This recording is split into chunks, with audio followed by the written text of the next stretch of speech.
Good morning everyone, welcome to engineer study circle. आज हम लोग यहाँ पे देखने वाले हैं सामान्य हिंदी व्याकरण के कुछ महत्वपूर्ण क्वेश्चन जो आपकी सभी इम्पोर्टेंट जितने भी एग्जामिनेशन है उसके लिए पॉइंट ऑफ व्यू से बहुत ज़्यादा इंपॉर्टेंट है और हिंदी के रिपीटेड क्वेश्चन हैं जो बार बार पूछे जाते हैं, जो कि आपका हिंदी वर्णमाला से यहाँ पे आपका पूरे क्वेश्चंस रहेंगे, जिसमें से 2 से 4 नंबर के क्वेश्चंस आपके ज़रूर से ज़रूर हिंदी वर्णमाला टॉपिक से पूछे जाते हैं। पहला क्वेश्चन है, भाषा की सबसे छोटी इकाई क्या है।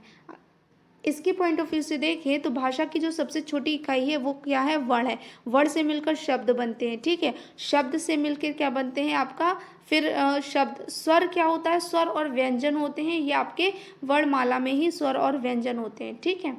नेक्स्ट क्वेश्चन, हिंदी में मूलतः वर्णों की संख्या कितनी है। वर्णों की संख्या कितनी है, 22 है। अगर पूछा जाए यहाँ पे स्वर कितने हैं, तो स्वरों की संख्या यहाँ पे कितनी है आपकी, 11 रहेगी हिंदी में, संस्कृत में 13 रहेगी। और आपका व्यंजन में पूछा जाता है तो व्यंजन आपके कितने रहते हैं, यहाँ पे व्यंजन हमारे 33 रहते हैं। नेक्स्ट देखते हैं, स्थान के आधार पर बताइए कि मूर्ध्य व्यंजन कौन से हैं। अब इसमें से आपको देख के बताना है कि मूर्ध्य व्यंजन कौन से होंगे। करेक्ट आंसर हमारा यहाँ पे जाता है, तो आंसर नंबर है हमारा करेक्ट यहाँ पे सेकंड। तो आपका ढा और ला ये कौन से हैं, ये आपके मूर्ध्य व्यंजन आते हैं। तो जान लेते हैं जो मूर्ध्य व्यंजन है वो कौन से व्यंजन होते हैं। जो व्यंजन हिंदी में विकसित व्यंजन हैं उनको ही मूर्ध्य व्यंजन कहा जाता है।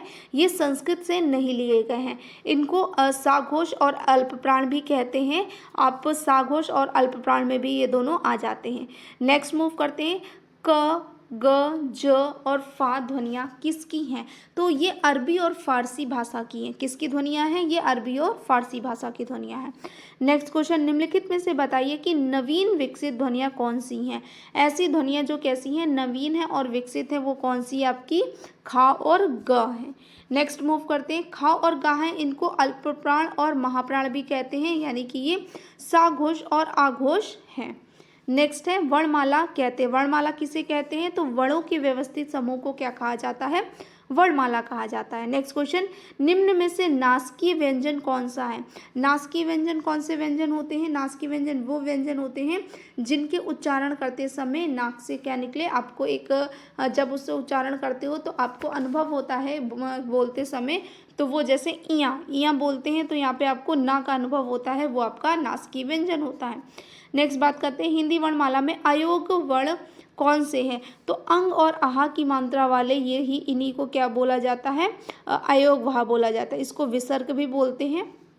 नेक्स्ट, निम्नलिखित में से किस शब्द में दायित्व व्यंजन है, सॉरी द्वित्व व्यंजन है। तो द्वित्व व्यंजन किस में है आपका, दिल्ली में द्वित्व व्यंजन प्रयुक्त हुआ है। नेक्स्ट है, निम्न में से अल्प प्राण वर्ण कौन से हैं। तो अल्प प्राण वर्ण पूछा गया है आपके, तो अल्प प्राण वर्ण आपको पता होना चाहिए जिन व्यंजनों के उच्चारण में मुख से कम हवा निकले, यानी कि वो आपका हर एक वर्ग का पहला, तीसरा और पांचवा व्यंजन होता है। ये आप लिख लीजिए, हर एक वर्ग का, ठीक है। तो क्या होगा, हर एक वर्ग का कौन सा, पहला, तीसरा और पांचवा वर्ग वो क्या कहलाता है, अल्प प्राण कहलाता है। तो इस तरीके से जो हमारा करेक्ट आंसर जाएगा वो कौन सा जाएगा आपका, सी, का और गा। नेक्स्ट क्वेश्चन, श, स, ह कौन से व्यंजन कहलाते हैं। इन व्यंजनों को क्या कहा जाता है, ये व्यंजन ऊष्म व्यंजन या संघर्षी व्यंजन होते हैं। तो संघर्षी और ऊष्म व्यंजन कौन से होते हैं, जिन व्यंजनों का उच्चारण करते समय वायु मुख से में किसी स्थान विशेष पर रगड़ यानी कि घर्षण खाकर निकले, उसे ऊष्म यानी कि ऊष्म व्यंजन कहते हैं और इनको बोलते समय आपको ऊष्मा की अनुभूति होती है। नेक्स्ट क्वेश्चन, घ का उच्चारण कौन सा स्थान है। जब आप घ को उच्चारण करोगे इसका, तो आपको क्या समझ में आता है कि ये किसका है, मूर्धा है, कंठ है, तालु है या दंत है। तो इसका करेक्ट आंसर क्या है आपका, कंठ, जैसे बोलते हैं घा। नेक्स्ट क्वेश्चन, निम्नलिखित में से कौन सा घोष वर्ण है। अब आपको यहाँ पे बताना है घोष वर्ण कौन है। तो घोष वर्ण आपको पता होनी चाहिए कि घोष वर्ण कहते किसको है, जिन ध्वनियों के उच्चारण में स्वतंत्रतियों में कंपन हो, तो उसमें क्या कहते हैं, उसे घोषवर्ण कहते हैं। वो वर्ग का, हर एक वर्ग का तीसरा, चौथा और पांचवा वर्ग होता है। कौन सा होता है? हर एक वर्ग का, ठीक है। प्रत्येक वर्ग का कौन सा रह जाएगा आपका घोष वर्ग में? तीसरा होगा आपका, चौथा होगा, और जो पांचवा वर्ड होगा वही, वर्ड मतलब आपका वर्ण, तो अक्षर होगा, वही आपका क्या होगा? घोष वर्ण होगा।